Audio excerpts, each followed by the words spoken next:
அனைவருக்கும் குருடி சரணங்க.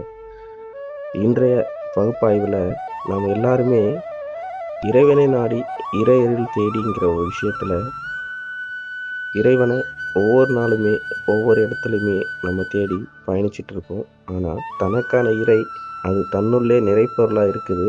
அந்த இறைக்கான உணவை மட்டும் நீ தேடி எடுத்து விட்டால் போதும். உங்களுக்கான இறைத்தன்மைங்கிற ஒரு விஷயத்த நீங்கள் உங்களுக்குள்ளே இறந்து இறந்து மறு உயிர் பெற்று உங்கள் உயிரின் ஆற்றலை நீங்கள் ஒவ்வொரு நாளும் உணரலாங்கிற ஒரு விஷயத்த நீங்கள் உணரணும். அப்படின்னா உங்களுக்குள்ளே இருக்கிற இறைவனாக இருக்கக்கூடிய ஒருவரை மட்டும் நீங்கள் உணர ஆரம்பிச்சிட்டிங்கன்னா போதும். உங்களுக்குள்ள மறைப்பொருளாக இருக்கக்கூடிய இறைத்தன்மையின் உயிரோட்டம் எதுங்கிற ஒரு விஷயத்த நீங்கள் தினம் தினம் உங்களுக்குள்ளே உணர ஆரம்பிச்சிடலாங்க.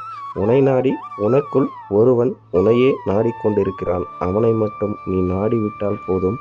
நாளும் பொழுதும் இறைத்தன்மை எதுங்கிற ஒரு விஷயத்த இறை ஆற்றலோடு உனக்குள் உன்னதமாய் நீயும் உணர்ந்து கொள்ளலாம்.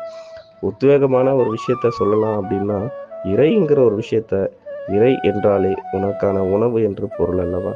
இறைக்கான மெய்ப்பொருளை நீங்கள் உங்களுக்குள்ளிருந்து உண்டு ரசித்து உணவென்ற ஒரு இறையை நீங்கள் சுவைக்கும் பொழுது உனக்கான உரையின் மறுபொருளின் மேன்மைத்துவத்தை நீங்கள் ஒவ்வொரு நிமிடமே உணர ஆரம்பிச்சிடலாங்க. கற்றலின் அரிது, கேட்டலின் அரிது, தெளிவுதனே மிக பெரிய சிரம் தாழ்ந்திய சித்தனுக்கும் புத்தனுக்கும் புனிதத்துவத்தை தந்தது தெளிவு மட்டுமே என்பதனை நீங்கள் ஒவ்வொரு நாளும் உங்களுக்குள்ளிருந்து உணர வேண்டுமெனில் உங்களுக்கான இறை எது என்பதனை மட்டும் உணர அறிவிட்டால் போதும். உங்களுக்கான சித்தம் உங்கள் கண்முன்னே வந்து நிற்கும்.